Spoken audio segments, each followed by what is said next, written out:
bear with me here for a second. I'm gonna set up. Can you mute this mic real quick so it doesn't plunk around? You guys have like a conversation all right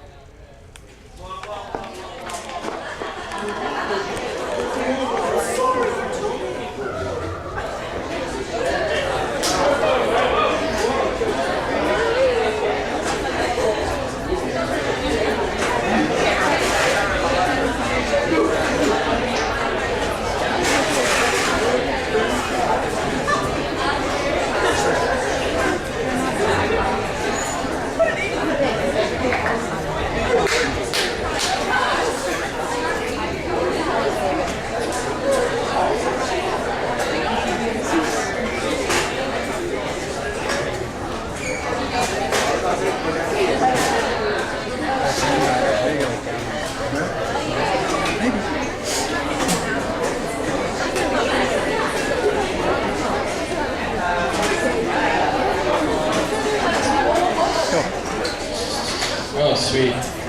What's up, guys? I'm going to be like a tiny little bit of a prima donna. Can you light a little bit because I'm blind? No, cannot do it because we can't see you.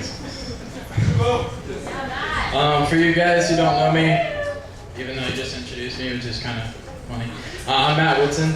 I go to Indian River Charter High School. There you go, fellow Wolfpack. I'm going to go over tonight. Like, what I'm going to be covering tonight is basically not necessarily, it is a testimony, but it's not a testimony of my life. It's a testimony of something that shaped my life and took place in my life. So basically that story is a story of my grandpa, and you'll find out more about that in a little bit.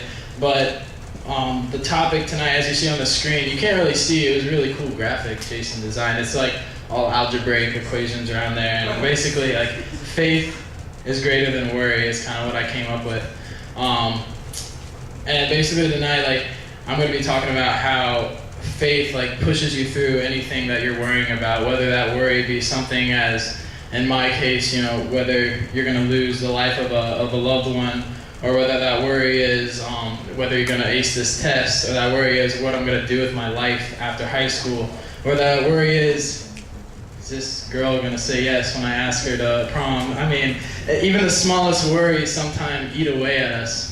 So I find that really important, how having faith like kind of just comes in and tears apart that worry.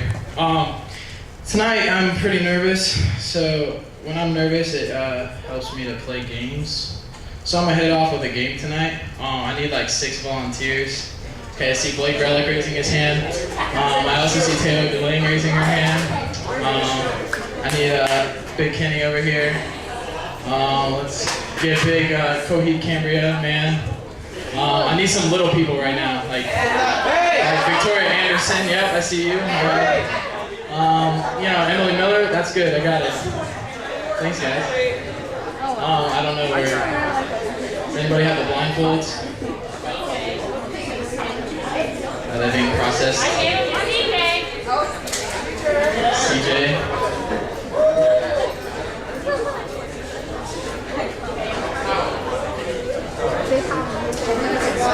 Everybody. Yeah, should go for it.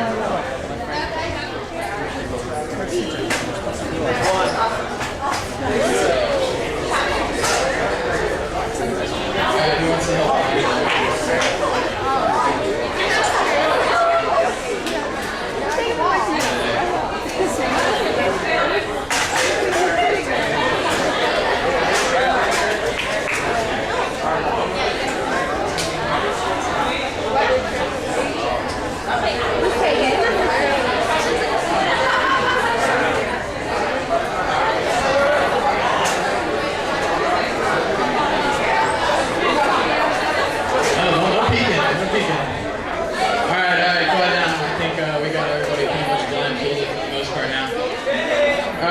Listen up. Okay, so here's how the game's gonna work. If I get you guys to bring it in real quick.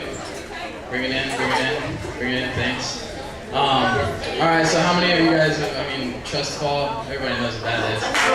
Alright, here's what's gonna happen though. Everybody's blindfolded, so what I'm gonna do is I'm gonna move you here, you right here, alright? Stand like this. Alright, Alright, Blake, come over here. Grab my hand. Grab my hand. Come on. Come on,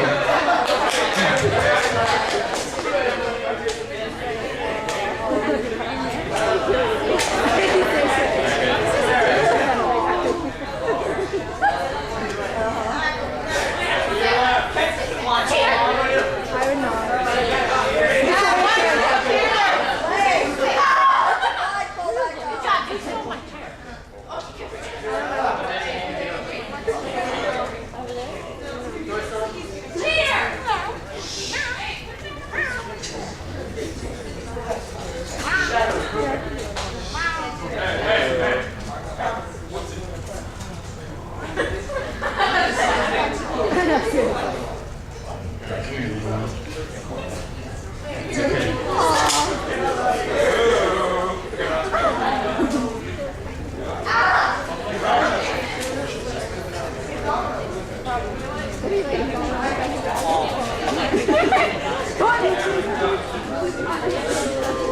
Alright, so here's what's going to happen. Basically, the people still blindfolded have no clue who's catching them.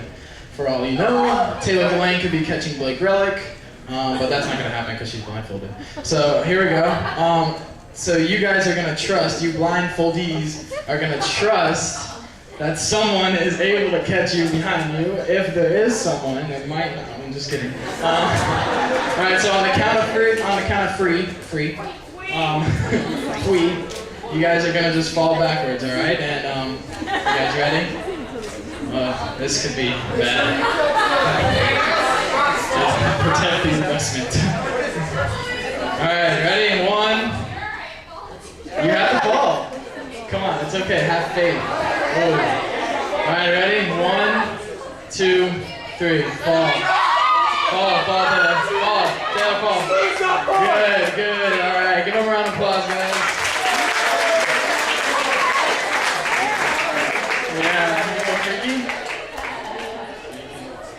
These towels are actually sweaty rags that Blake uses at football practice. Oh, of course it gets tangled in her hair.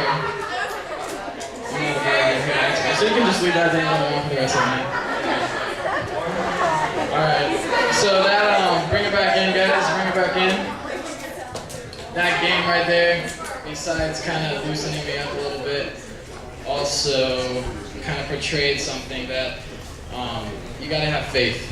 You gotta have faith. So Victoria obviously was not sure of who was catching her, but she had faith because I told her it was gonna be okay. Now, having faith in me, not such a good thing, but having faith in God can absolutely be a good thing. So I want to start out tonight by saying, me, I'm Matt Woodson. I'm not Jesus. I'm Matt Woodson. I'm a Christian, but I'm not your perfect role model. I slip and I mess up just like every single one of you guys. No one will ever be perfect, but that's the whole point. We're striving to get there. So I just want to let you guys know in the back of your mind that me standing up here with a microphone does not mean that I'm perfect. Does not mean that sometimes I don't have faith. Because that's absolutely not true, because sometimes I do not have faith, if that makes sense. I don't know how that just came up. But I just wanted to stress that point across. Alright, I'm going to move on to the story here.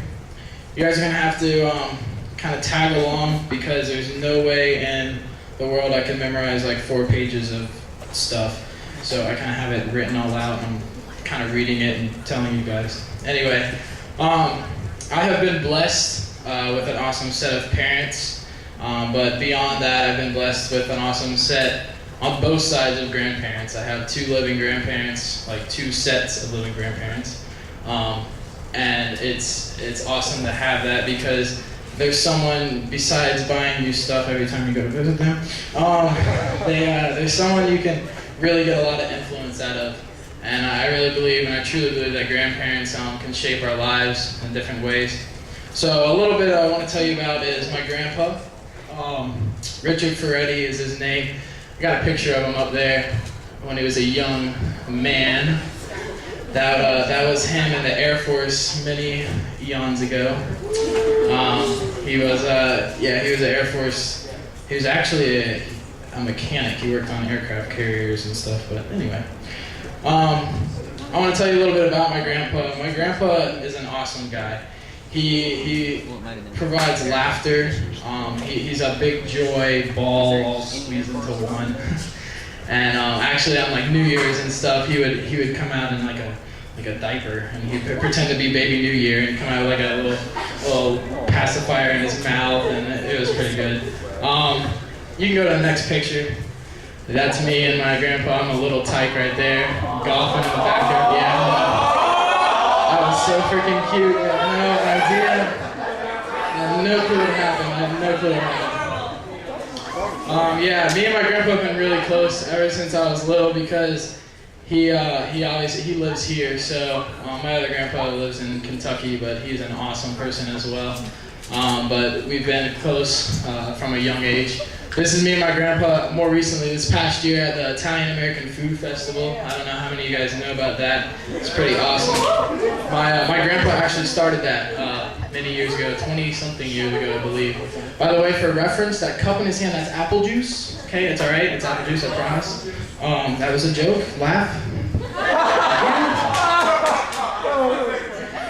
All right, let's go into the story here. In 1990, my grandpa, this was before I was born, was diagnosed with cancer, an oral cancer under the tongue.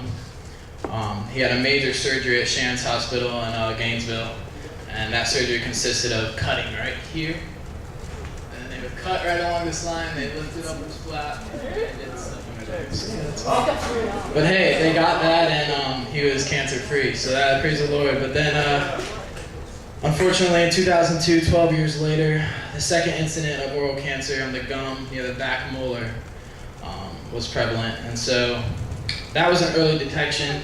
The surgery was actually done locally here in Vero, so it was no big deal. So it was kind of, I mean, cancer's a big deal, obviously, but it was an easy fix. So after that, he was 100% cancer-free. Again, yeah, cheer and stop cheering. 2004, third incident. Grandpa had oral cancer near the gum and jawbone near the chin. Now this is the one I really remember because I was not good at math, whatever. Screw it. I was young, but I remember it. There you go. So I remember my grandpa having cancer, and I remember being young enough to where I wasn't exactly too scared, but old enough to where I knew that it was not a good thing. But then again, God prevailed and led him to live on another life. So he was once again cured and healed 100%. March 25th of this year. It was our Relay for Life. There's a picture. Should be the next one. That's this past year, Relay for Life. We're big Relay for Lifers. That's my grandpa and my grandma. Relay for Life. 6.5 years after his previous cancer, the whole family was at Relay for Life, and he came to us, and actually not me, just the kids, so just my mom and my aunt, my uncle, whatever. He told them that he had cancer again. This time a little bit more serious. They did a biopsy, and it was lung cancer. For those of you who don't know, lung cancer is a pretty big deal among the cancer world. At this point, we knew it to be stage 1, and it was a nodule. So nodule is basically like a tumor, pretty much. It was in his lung. So we weren't really sure what was going to happen then, so we had to get checkups and stuff. His oncologist is Dr. McGarry. They did a PT scan a month later, which revealed not only cancer in the nodule, so not only cancer in that tumor, which was in the upper left lobe of his lung, but cancer was also in several lymph nodes.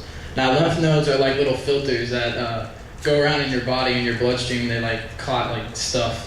Like they get all the bad stuff out, is what's supposed to happen. So sometimes when they are catching that bad stuff, a lymph node gets overtaken by the bad stuff. So it turns out that bad stuff this time was cancer. Now, cancer in the lymph node is really bad because lymph nodes are moving through your bloodstream like everywhere. And so that means cancer can spread everywhere. So that bumped it up to stage 2 cancer. The good news is they were sure it was all located in the upper left lung. The good news, it was good news because that's pretty common procedure in surgery to like take out that upper lobe of the left lung. It's pretty common. So the big question that this scan it didn't reveal was an area right at the base of his bronchial tube. A bronchial tube, this is like med school in one, this is pretty cool. A bronchial tube is, it goes down right here, so it's that tube that you swallow down and breathe into, and at the base is right about here, and it separates into your two lungs. So what they couldn't reveal, what that PT scan was hiding, was that area right at the base of the bronchial tube. So they could not do that scan here. They had to do it somewhere else. And the bad thing, if it was at the bronchial tube, that would bump it up to stage 3. The stages are bad. So when you go up a stage, that's not good. It's the wrong direction. And in most cases, that cancer found at that section was considered inoperable. You couldn't operate on that, so pretty much you're stuck. The doctor wanted, obviously, like I said, the scan could not be done here, so they had to go somewhere else. So our first choice was, I don't even know, somewhere. Our second choice, which was actually the really good choice, but was probably impossible to get into, was Moffitt Cancer Research Place in Tampa. And that's actually part of the University of South Florida's campus, which if any of you guys are interested in like medical and cancer and stuff, that's like an awesome school to go to. But the doctor told us, yeah, it's going to be hard to get in there. I mean, and if we can, it's months before you can get a surgery or any appointment or anything. But God kind of prevailed, and actually the following week we got an appointment at Moffitt Cancer Center for my grandpa, which was kind of the first little nudge of, you know, I'm here with you. God saying, I'm here with you guys. It's all right. I'm going to get you through this. April 13th, the biopsy was done to find that bronchial tube. Dr. Fontaine is a word you're going to hear a lot. Dr. Fontaine was my grandpa's surgeon over in Tampa. He kind of looks like this guy, actually. This guy's from Ricky Bobby, the Talladega Nights, you know, Jeannie Girard. And why I say that is if you go to the next one, you'll see a little bit of relevance, but he's the guy in the middle. He was a Frenchman, so he talked like this, you know, Ricky Bobby. And so he was like, hello, Mr. Freddy and family, you know, I'm going to take care of your grandfather very much. So it was really cool. Me and my dad used to go up to him and be like, Ricky Bobby? And he didn't like that too much. But, anyway, Dr. Fontaine came out on April 13th and told my grandma and my mom that the biopsy was positive. Stage 3 cancer. Cancer was found at the base of the bronchial tube. Surgery is not a first option, obviously, because surgery is, like most cases, like I said, is considered inoperable. He would have to start radiation and chemo, which he's had done like with his 3 previous cancers, he had to do that too. So he started radiation and chemo, and then after that, after his treatments, they would go and do another scan to see, you know, what had happened. So the next week, radiation began every day for 5 weeks, and Zach Miller knows all about that, and it's not fun. Chemotherapy would be every Wednesday afternoon. The following week, it's not really important there. Sorry, guys. Oh, okay. So radiation treatments are complete now. All right. So this is going to be the scan to tell if my grandpa's a candidate for surgery to go and remove that stuff. On June 3rd, it turned out he was. They scheduled an appointment for June 30th for a surgery to remove the upper lobe of his left lung. So first of all, like, that's a big deal.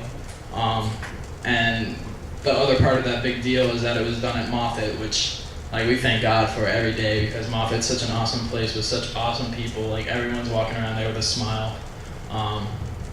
And Dr. Fontaine, I mean, even though he looked like Ricky Bobby's archenemy, he was pretty awesome. Anyway, so this would give time for my grandpa to kind of prepare for that. And what I mean by prepare is Dr. Fontaine gave him 3 important things. These were the only 3 requirements that he had to do. One, he had to maintain a high protein diet. which, high protein diet, that's easy, work out, protein shakes, go to the gym, good. Yeah, I do that, it does nothing. So, high protein means high protein. I would sit there at his house and watch him drink this, I would watch him drink what appeared to be some kind of vanilla protein shake with spinach and some other things, and it looked disgusting. It was very thick. It was disgusting. My grandma, drink up, Richie. And, no complaints. This is the thing. He wanted to get better. There was no complaints. He said, well, "You're just gonna make me better?" Yes. Okay. Downed it. He was gone. It was done. No complaints. Not a single complaint of how disgusting that stuff was. Sorry? Yeah, no pictures of that one. The second requirement was that he ride a bike or walk every single day. And actually, it's so cool. Some people are gonna slack off on this kind of stuff, and they're gonna be so down in the dumps that they're gonna be like, yeah, whatever. Screw this. I'm not gonna do this. This is too much work. He got his bike was all jumped up in the garage because he never rides it. So by the grace of God, Orchid Island Bike down here took it in, and for some reason, they just felt like they should fix this bike for free. And so we were like, tight? So that was pretty cool. Free, all right, that works. The third thing was to keep a good attitude. And that's what I stress most importantly right now. And I talked to Zach Miller a couple of times about this during this whole journey about keeping a good attitude. And if you ask Zach, if you ask his family, that kid, during the course of his cancer that he battled, one of the primary things that he did was kept a good attitude. And they say that is really an ultimate cure for cancer, is to have a good attitude. The people who sit here and say, I have cancer, I'm gonna die, oh well. Yeah, you're gonna die. Okay, the people over here who say, I have cancer, but I'm gonna fight. I have faith in God. Those are the people who are gonna pull through. I need to kind of stick on the pedal here, get going. The surgery was June 30th, took a little longer than 4 hours, but everything went well. It was perfect, everything was good. Smiles all around. The next day, he didn't pass a swallow test. The swallow test pretty much tells him if he's able to drink or eat. So if you don't pass it, you can't drink or eat, which stinks. On July 2nd, he looks like he was walking. Okay, yeah, photos right here. The next photo, please. He was up. This was however many, 4 days after the surgery. He was up and he was walking around the halls of Moffitt. That's awesome. 2 days after a surgery that just moved your left lung. This one right here, I actually thought about riding to Apple. Apple, I love Apple. That's an iPad if you guys can't tell. He's Skyping. This was 3 days after his surgery. He was Skyping with my little cousins back here in Vero Beach, and you can see their little faces crammed into the screen there, hey Papa, how you doing?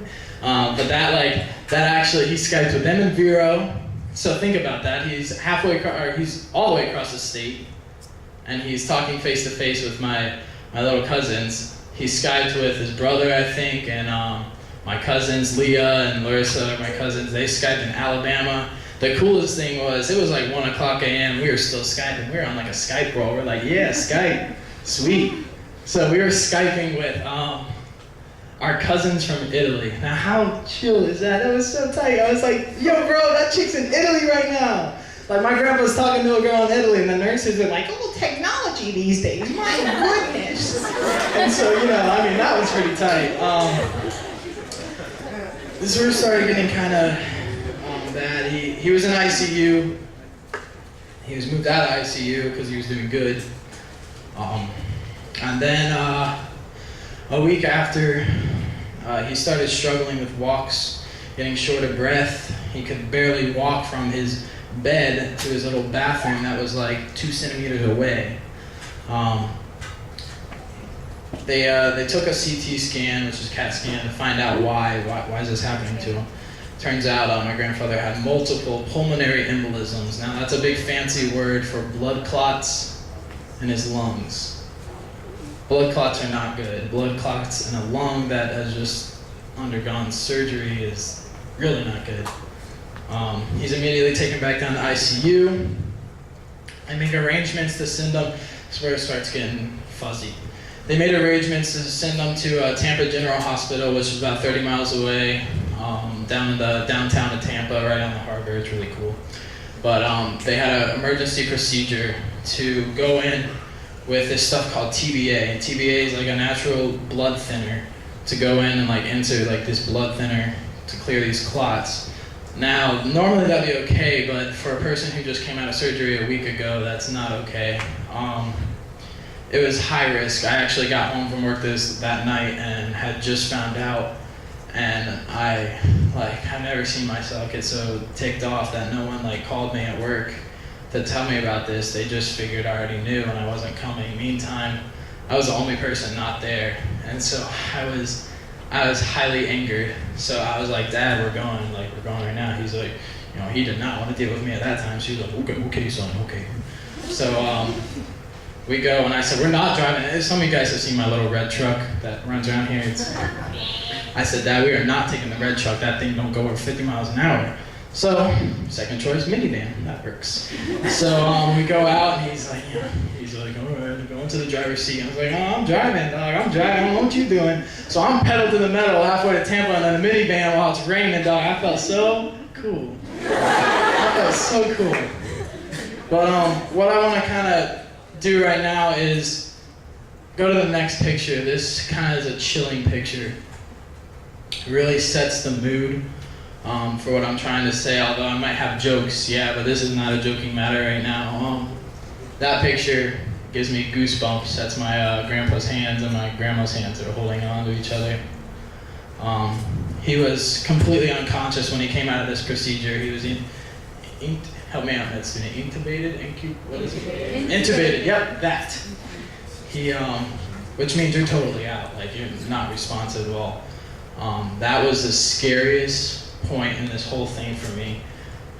If you guys can just imagine, if you want to close your eyes and imagine a man that you saw earlier on that screen, totally unconscious, 500,000 million machines hooked up to him. I think at one point there was actually over 13 lines hooked into him with all that kind of stuff running into him and running out of him. He had a tube going down his throat to keep him breathing. I mean, a tube this big going down his throat. That freaked me out, but I tried to remain strong. I went in and I saw him, and all I could do was hold his hand, tell him, just talk to him. What a lot of you guys don't realize is that night that was happening was the night before Mission Fuge. That night I had a decision to make. That night I had a decision to stay with my grandpa, stay with him, and just kind of go over the same stuff that's been happening for a month now, or a couple weeks now, or I could go and be comforted by my fellow peers, you guys, on Mission Fuge. I'll stand here and I'll tell you honestly that I wanted to stay, but somehow God put me on that trip the next morning, and I was off and on the buses to Mission Fuge. It was so hard, but you guys really helped me out with that. This is a pretty cool thing right here. Is a lot of you guys remember Elevation Church? I'll just do. Come on, real quick. Technology failing me at the worst possible time. Okay, got it. Thanks, guys. But Elevation Church, Pastor Steve was talking about worry and anxiety, which was a perfect time for me. I immediately broke the rule and I hit up my cell phone. I was like, Mom, you gotta watch this. This is live broadcasting right now on the internet. So the coolest thing was my mom and my aunt and my grandma and everybody else, the half the world that was there in that hospital, sat down, crammed in this little tiny waiting room, pulled up a laptop, and while we were watching that sermon, they were watching it too, which was so awesome because it was so perfect. He started having what they call ICU psychosis, which is pretty much going psycho because you're in ICU and you have all these things hooked up to you. So they give him medicines for that, and there's medicine for everything, and blah blah blah. And so let's see here, they were able to take the tube out and put a tracheotomy in. Tracheotomy is like they put it like the whole thing right here in your right here, in your throat. There you go, that's the word. Yeah, your trach. Hey, it's tracheotomy. Trach. Okay. So. But what that does, it allows you to breathe, but at the same time, it passes. It doesn't allow air to pass over the vocal cords, so he couldn't talk. There was no talking, so it was like this, which might look funny to you right now, but it wasn't. When he's striving and trying to tell you something, and you can't figure out what it is, it's so frustrating. It's so frustrating.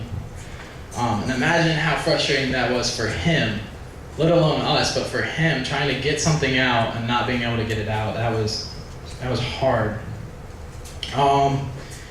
Right here, he started having tremors, really bad tremors all night, and just tremors are like, you're just moving constantly. Like, he was freaking out. He was trying to get out of the bed. He was ripping cords off of him. There was one night he was trying to rip the thing that is keeping him alive. He was trying to rip it out and get up and get out. And he banged his head. It was horrible. It was horrible. They found out that was because of the medicine they were giving him, of course. So they discontinued that. But it got so bad where they put restraints on him, like he was in a psycho ward. I mean, like hands restraints and like feet restraints. It was bad. Finally, when they pulled him off that medicine, he hadn't slept in 4 straight days. There was no shutting of the eye in 4 straight days. Now, for us, school kids, we get like an hour here, hour there. But for a man who has just come out of surgery, 4 straight days and no sleep, that's like unheard of. That's not good. When they pulled him off the medicine, he finally slept, but he slept so soundly that he didn't move. He did not move. It looked like he was a lifeless figure laying on a bed, and it kind of scared us, but the doctors assured us that was good. He's getting sleep finally. So,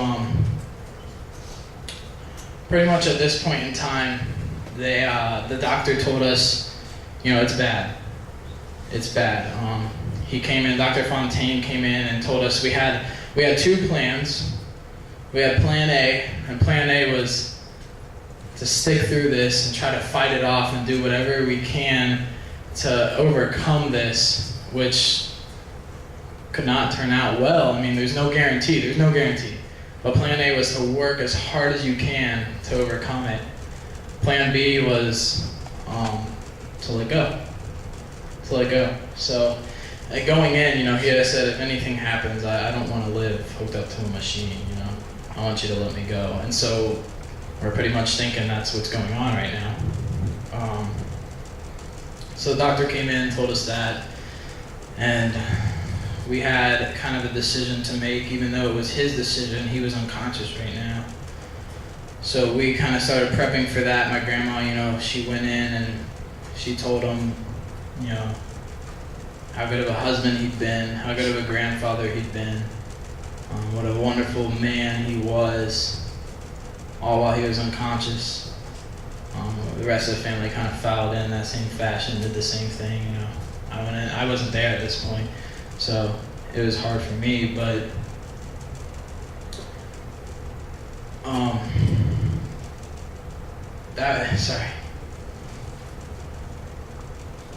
seeing like that kind of stuff like happen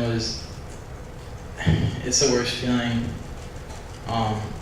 But while I was on Fuge, this awesome Fuge trip, I had been overcome by this message with so much faith that I wasn't worried about what was going on right there. Like, you're gonna be like, are you kidding me? Like, your grandpa's dying, you're not worried about that? I'm gonna stand up here honestly and say, yes, there's a difference between worrying and there's a difference between thinking about something. Yeah, I was thinking about that 24/7, but I wasn't worrying, I wasn't fretting about something like that. Because God had come in and given me an overpowering strength and faith in Him. He was awake the next day, actually. And so They went in, they told him, they discussed the plans with him, and pretty much is what he did. He had a little whiteboard that he wrote on. The next picture, please. Thank you. That's pretty cool. Like, you cannot read that at all. It's all like chicken scratchy, and I don't even know. But I'll explain it. The one on the left says Plan A at the top, and it says, it's okay if I have to stay on tanks, which means like they told him that he might have to stay on oxygen for the rest of his life, small amounts of air. He said that's okay, and then it says better than the other way, and then it says fight underlined, and then that little figure down there, he actually drew like a glass of water and like said ice water please. Yeah, so now that I just told you I want to live, I want some ice water. And so Plan B, he erased it like frantically and he wrote Plan B. And you can read that one. It says no. It says no. I don't want Plan B. I want to stick here. I want to fight for you guys because he loved us so much. He didn't care about what he might have to sacrifice. He didn't care about, he may never be able to, he had a 30% chance of ever eating or drinking normally again. And it was pretty much given that he'd be on oxygen for the rest of his life. He didn't care. He wanted to fight for us because he knew how much he meant to us. He wanted to fight for us. On the next picture is more chicken scratch, but probably the coolest thing. Oh, you can't really see it. Oh. Anyway, it's chicken scratch. I promise you it's there. And there's no way you can make out anything in that. So I'm going to tell you what it says. This is so cool. Imagine this coming from a man who's totally like delirious right now. He chicken scratched this out. It says, who sent the greatest prayer? Hard to say because they all came from the one and only Jesus Christ. He has and is still assuring every day. He wrote that. I did not write that. My grandma did not write that. My mom did not write that. No one wrote that but him. A man who's laying on this bed, almost lifeless, managed to scratch that out.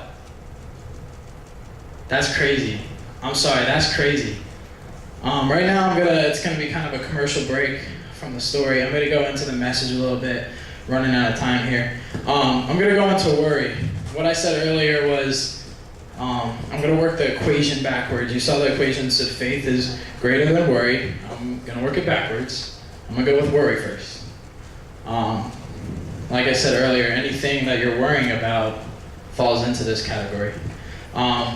Matthew 6:25 through 34 says, therefore I tell you, do not worry about your life, what you will eat or drink, or about your body.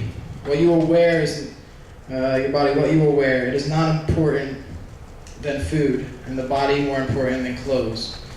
Look at the birds of the air. They do not sow or reap or store away in barns, and yet your heavenly Father feeds them. Are you not much more valuable than they?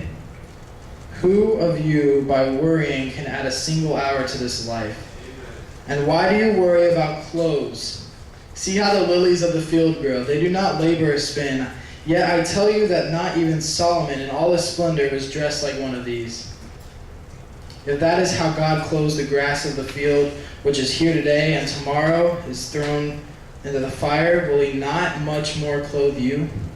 Oh, of little faith. So do not worry, saying, what shall we drink? What shall we eat? Or what shall we wear? For you have pagans run after all these things, and your heavenly Father knows that you need them. But seek first his kingdom and his righteousness, and all these things will be given to you as well. Therefore, do not worry about tomorrow, for tomorrow will worry about itself. Each day has enough trouble of its own. Holy moly. Yeah, that's intense. Thank you. I want to zoom in on something first. Can you go to the next slide? Okay, check this out. Do not worry. Go to the next one. Do not worry. It has 3 do not worries. And this is going to be a repeat for you on Fuge. Like, this is kind of a little bit of what Pastor Stephen talked about. 3 is the number of completion in the Bible. Can anybody give like some examples of 3 things? Like, just shout them out. The Trinity. The Trinity. 3 kings. Yep, 3 kings. There's like 3 things. If you notice. Yep, that. There's like 3 things everywhere. So 3 is a number of completion in the Bible. The next thing I want to zoom in is 34. It says, therefore, do not worry about tomorrow, for tomorrow will worry about itself. Each day has enough trouble of its own. Basically, right there, it's telling you, don't take one day at a time. Like, yeah, it's one thing, like I said, it's one thing to think about the future. It's one thing to think about tomorrow, and it's another thing to worry about it. Take one day at a time. On the next one, I'm just going to skim through really quick, is some quotes. One by Pastor Stephen is, work, don't worry, because worry don't work. That's pretty tight. Work, don't worry, because worry don't work. The next one is by Joyce Meyer. It says, worry is like a down payment on something that may never happen. Now think about that. I'll kind of illustrate it for you. Just the other day, I was freaking out about an algebra test. I'm like, holy booty. I am going to fail this. And turned out I got a pretty decent grade on it. So I was worrying about that. So it was a down payment. That worrying was a down payment on something that didn't even need worrying. The next one is, when worship goes up, worry goes down. That's pretty cool.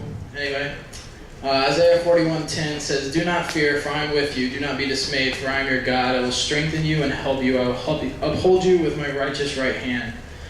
Zoom in on, I will uphold you with my righteous right hand. All right, I want you to think about your Jesus. Envision your Jesus, your God, whoever. Put it in your head right now. Okay, for some of you, it's going to be like this big, huge dude with like a six-pack, and each ab is like the size of your head. All right, some of you, look at the author of The Shack. It was a big Aunt Jemima lady. For me, I see Jesus as like our God in that sense, as like this big King Kong in human form. And then imagine your Jesus holding you in his right hand. It's pretty intense. I'm just gonna kind of skim over the next one. Is Luke 12:29 through 31. What I want you to get out of this is zoom in on verse 31. It says, seek his kingdom, and these things will be given to you as well. So if you seek in him, if you seek in the Lord, things of this worriness are kind of going to float away. They'll be given to you. They'll be there. This is where we go into the faith part. What is faith? Like the Bible tells us what faith is. I don't even need to look up dictionary, nothing. Hebrews 11:1 says, now faith is confidence in what we hope for and assurance about what we do not see. For those of you who are kind of slow, the Bible's got another version for us. 2 Corinthians 5:7 says, for we live by faith, not by sight. So it just kind of simples it down for you. Examples of faith in the Bible. You guys hit this up, write this down. Hebrews 11:3 through 40. That whole passage is like example after example after example of faith. I'm just going to go through like one or two of them. Verse 3 says, by faith we understand that the universe was formed at God's command, so that what is seen was not made out of what is visible. Verse 7 says, by faith Noah, when warned about things not yet seen, in holy fear built an ark to save his family. But faith he condemned the world and became heir of the righteousness that is keeping with faith. That's pretty cool. So skip over the next examples there. Go to 2 things to remember when practicing your faith. 1, what God knows about your situation is greater than what you know. What God knows about your situation is far greater than what you know. 1 Corinthians 2:5 says, so that your faith might not rest on human wisdom, but on God's power. Ephesians 3:12 says, in him and through faith we may approach God with freedom and confidence. Those are just kind of some supporting quotes. Number 2, fear is the enemy of faith. Where there is fear, there is no faith. Turn that around in your head a little bit. Fear is the enemy of faith. Where there is fear, there is no faith. So where there's faith, there's no fear. So with no fear, no faith, and there's no so you got it, okay? Mark 5:36 says, overhearing what they said, Jesus told him, do not be afraid, have no fear, just believe, just have faith. Psalm 56:3 and 11 say, when I am afraid, when I'm fearing, I put my trust in you, I have faith. In God I trust and am not afraid, what can man do to me? At this point, I want to give you guys some passages, kind of if you want to read at home. Our Psalms 25 and 27 is pretty tight, it kind of goes through just telling you everything, like Jesus is the stronghold, like that kind of stuff. I'm going to go back to the story now. Commercial break's over. So, What can we do here? Yeah, that's good.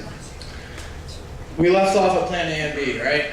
So he chose plan A. So from there, there was going to be many steps to get back. Jason, am I doing okay on time? Yeah, you got that. Okay. Sorry. I have like a timer up here and everything, but I don't really know. But so there was like a lot of steps to get back to being able to go home. That was his ultimate goal, was to go home. I want to go home, I want to go home, I want to go home. So August 3rd, he was moved from Moffitt, and the first thing was he was not accepted into the Vero Beach Medical Center. So he was not accepted in the hospital here because he was too high risk of a patient. So he went to this place called Kindred Rehabilitation Center in Melbourne, which is awesome. It's like 1 year old, it's brand new, and like they focus a lot on like therapy and physical therapy and like the whole mental therapy. Like everybody's trained for that in the hospital. So that was really good for him. Like within like a week of him being there, excuse me, yeah, gosh, he was eating and drinking. Like how chill is that? Like he had a 30% chance of ever eating and drinking again, and within 1 week he was eating and drinking. Now this is kind of ironic. His first request could have been like a $500 steak or something. Like we were like, whatever you want, you can have it, because he hadn't eaten in like months. And so his first request was a strawberry shake from Burger King.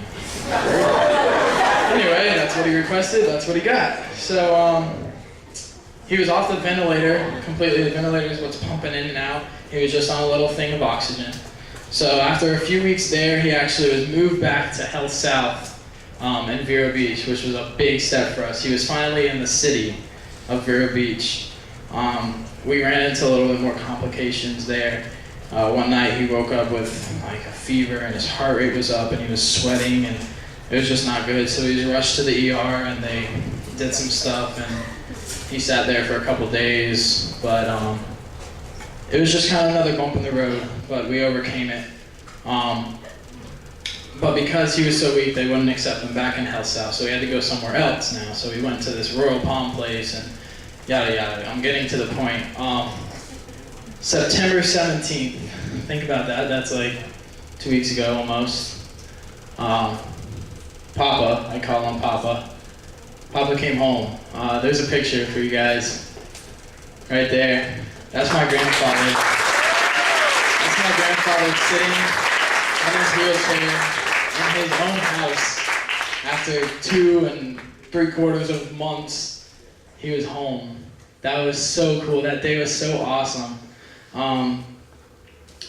He really wants to let you guys know, thank you for all the prayers. Actually, Mark, do we have? Maybe.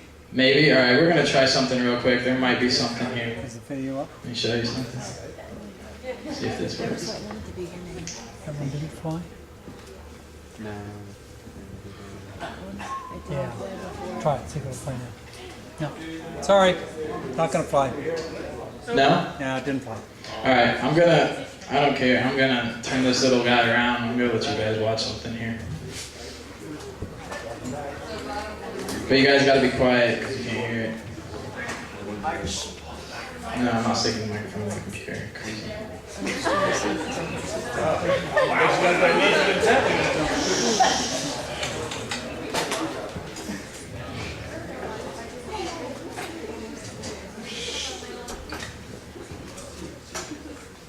Alright, let's crank the volume on this beast.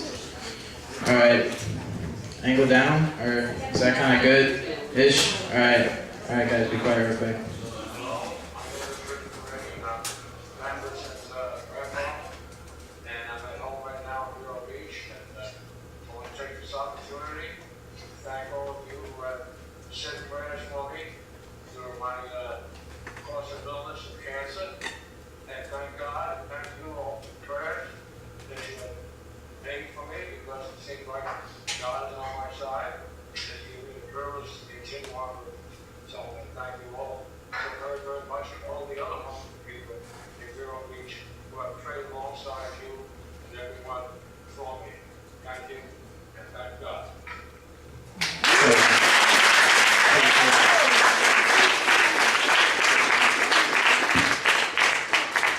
Alright, Jay, what's next in the itinerary here.